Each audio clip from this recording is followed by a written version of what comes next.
मैं तो जानते हो कि मिष्ठान भोगी है, मैं नहीं।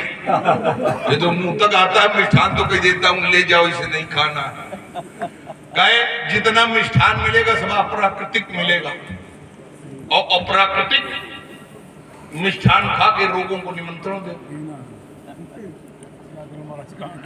नहीं, प्राकृतिक मिष्ठान खाइए, और प्राकृतिक मिष्ठान चाहे जितना खाओ कभी रोग नहीं आ सकते, उससे तो रोग दूर भागेंगे। क्यों बाबा जी? अब प्राकृतिक मिष्ठान कौन है इन्हें बता दीजिए।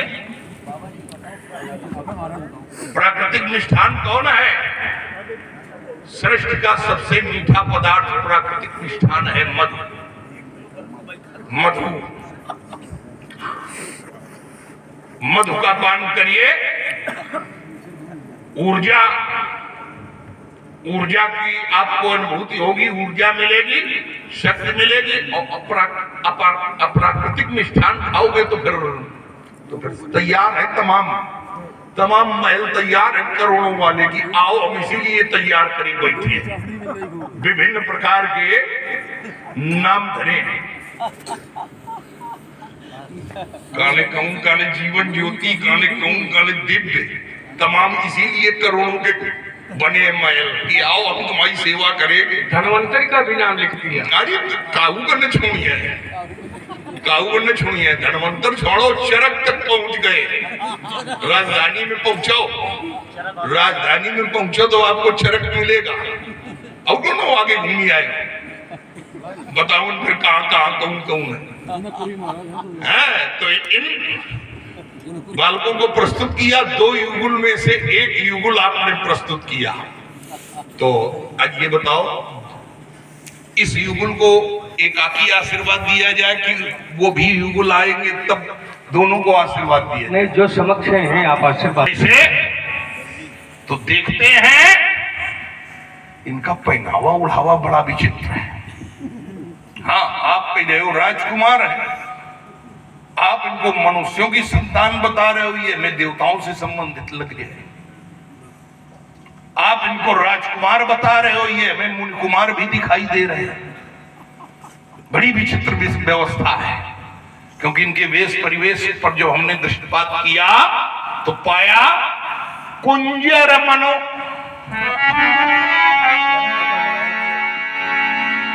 कुंजर मणिकंठा कलितो,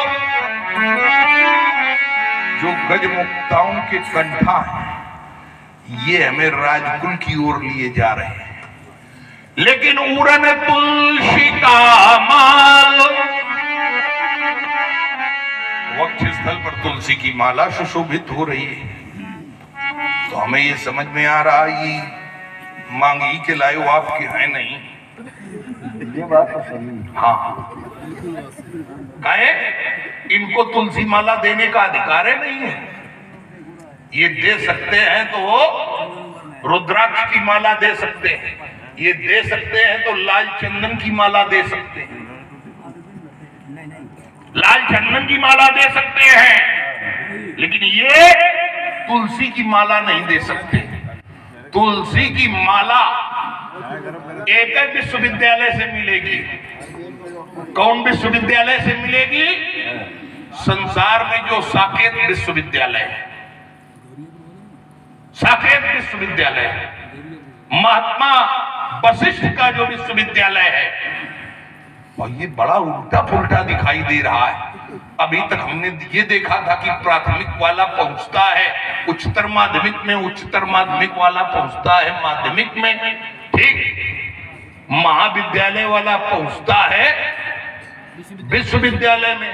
लेकिन ये विश्वविद्यालय वाले महाविद्यालय में, ये उल्टा क्या मामला है?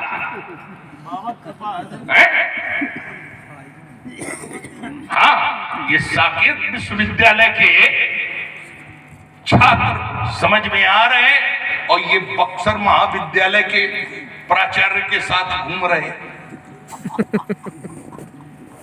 क्योंकि आपका जो आश्रम है इसी बक्सर परिक्षेत्र में तो है, तो इन बालकों को तो ये समझ में आ रहा है कि ये साकेत विश्वविद्यालय के छात्र हैं।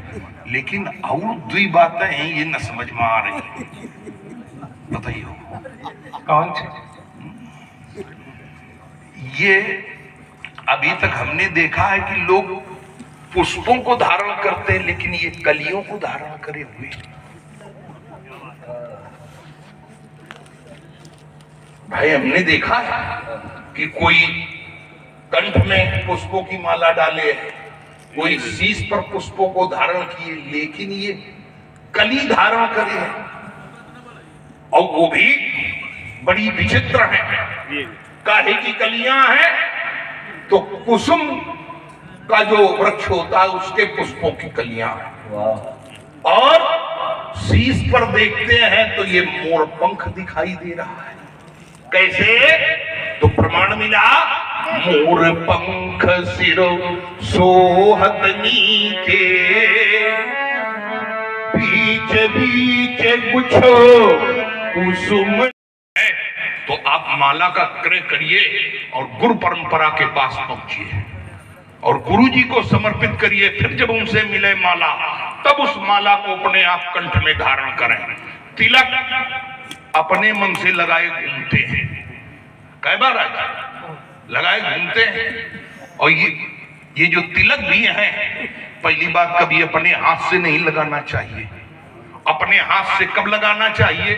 जब आराध्य को समर्पित कर दो और फिर आराध्य से मांगो। और आप भी ये जो लगाते हैं तिलक, तो तिलक लगाने में किस अंगुली का प्रयोग करते हैं? ये कौन सी उंगली है? कौन सी? अभी जान लो। या हाँ, ये तो अनामिका है। हाँ तो बस इसी का प्रयोग है। अरे इससे न करना कभी, क्यों? ना, ये तो आराध्य और देवताओं के लिए है। अनामिका का प्रयोग आराध्य और देवताओं के लिए, मध्यमा का प्रयोग अपने लिए, तर्जनी का प्रयोग पितरों के लिए, और अंगुष्ठ का प्रयोग जब किसी का हम राज तिलक करने के लिए जाए।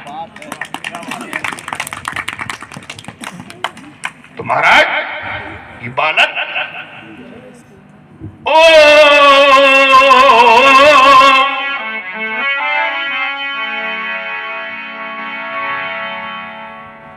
गा के पूछूं, गा के बताइए होगी, इसे सीधे सीधे बताइए होगी क्या? कौन गोत्र है? मैंने आपको परिचय दिया, राम लखन दशरथ के बेटा। हम तो सत्य को नहीं जानते। ये अजपुत्र दशरथ। नाम अज को जाने, आप किसी को नहीं जानते, आप हमें जानते हैं। एक पल, आप हमें जानते हैं। हम जानते हैं। किसको जानते? कहां तक जानते हैं? कहां के ये निवासी हैं? आप हमें जानते हैं कि नहीं? आपको? हाँ। समझ तो रहे राम की वही हो, विश्वामित्र जी। काहे व्यास जी कह रहे विश्वामित्र? नहीं, व्यास जी। अब एक पल, अब सुनिए, बिल्कुल न्यायोचित बात, धर्म की बात। ना हम अज को जाने, ना दशरथ को जाने। काहे मिथिला में हम किस राजा तक जानकारी रही हमारी? महाराज देवराज तक। जैसे एक नगर है अयोध्या, तो अयोध्या में कहां तक जानकारी रही? अस्मक पुत्र मूलक तक। उसके बाद हम तपस्या करने के लिए चले गए। अब हम तपस्या करने के लिए हम तपस्या कर रहे हैं कि राजाओं की वंशावली बनाते घूम रहे हैं? अगर हम वंशावली बखानने लगेंगे तो लोग हमें परशुराम मानेंगे क्या? अगर हम परशुराम हैं तो अस्मक पुत्र मूलक के बाद की कोई चर्चा नहीं, देवराज के बाद की कोई चर्चा नहीं। इनके बारे में अगर हम बोलेंगे भी तो आपसे पूछ कर बोलेंगे। ये परशुराम का चरित्र है। तो आप आज को नहीं जानते, दशरथ को नहीं जानते, कोई बात नहीं, न जानिए। हम नहीं आप जानते। हमें जानते हैं। आपको बता तो रहे कि आप विश्वामित्र जी हो। काहे व्यास जी कह रहे विश्वामित्र मिले पुनियाई। अच्छा, व्यास जी उतने समय ही आप सामने आ गए, मिल गए, तो विश्वामित्र जी हो। नहीं तो व्यास जी के कहने पर आपने जाना, अपने बाबा को पहचाना नहीं? ना ना, काहे पहले सफेद रहा हो और रंगीन हो। नहीं, ऐसा नहीं तो जानते हो कि बाबा तुम्हारा पहले सफेद रहा हो और रंगीन हो। क्या? पहले दाढ़ी जटा, आवाज दाढ़ी चलने लगी महाराज। अब आज हो सकता है वैज्ञानिक महात्मा हो, पता नहीं कौन रसायन का प्रयोग कर लीन हो। तो जब आप हमें जानते हैं कि हमारे बाबा हैं, तो ये हमारे साथ में है, ये हमारे हैं, तो आप इनको हमारे ही आज जान लें। देखिए ये तो हम खूब जानते हैं आपके, और यही नहीं आपके, अगर विश्वामित्र हो तो सारा विश्व आपका है। अगर विश्वामित्र हो, क्योंकि विश्वामित्र शब्द का जब अर्थ हम करते हैं तो विश्व यस्य मित्रा सा विश्वामित्रा षष्ठी विभक्ति तत्पुरुष समास, जो संपूर्ण विश्व का मित्र हो वो विश्वामित्र है। तो आप इनको कह रहे हो, हम तो कहते ये सारा विश्व आपका है, सारा विश्व आपका है।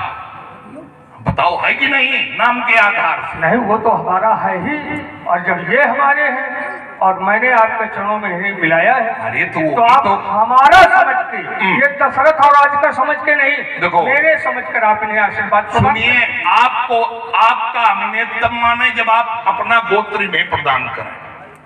आज से पहले भी जिन बालकों को आपने हमारे चरणों में डाला था, ये कोई आप नया काम नहीं कर रहे हैं।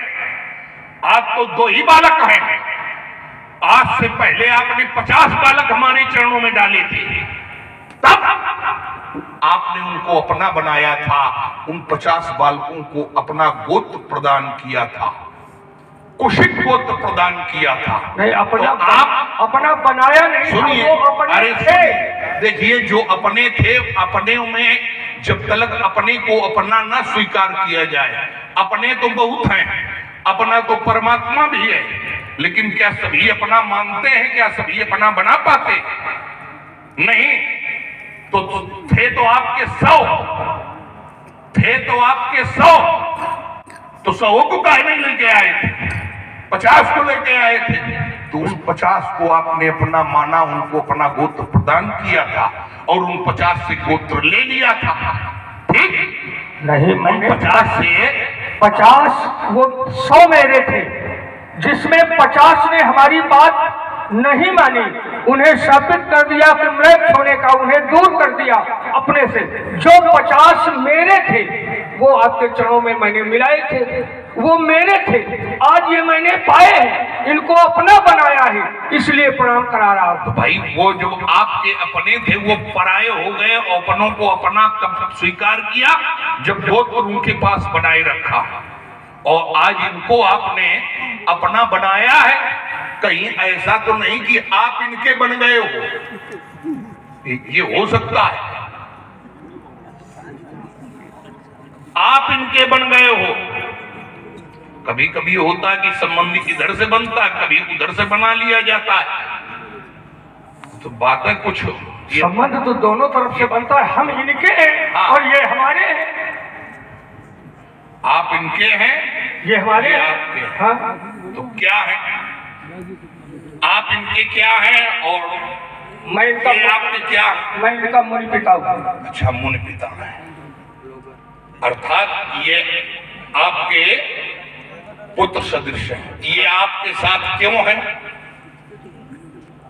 हमारे साथ तो रक्षा के लिए है। रक्षा के लिए, माने इनके पिता आप, आपके पिता ही क्या? क्या? इनके पिता? ये आपके पिता, आप इनके पिता? हाँ, रक्षा करने वाला पिता। तो गलत तो ठीक ही आपकी बात मान रहे हैं हम। मान रहे हो? हाँ, चलो। तो क्या मैं इनका पिता नहीं? हम कहाँ की रहन नहीं है, हमने तो एको बार नहीं कहा।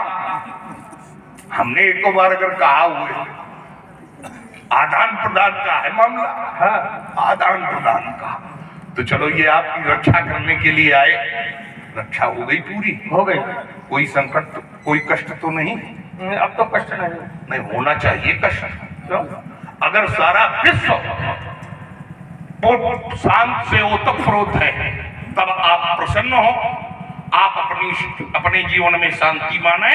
और अगर पूरा विश्व के किसी भी कोने में अशांति है, तो फिर आप अपने को संतुष्ट न माने।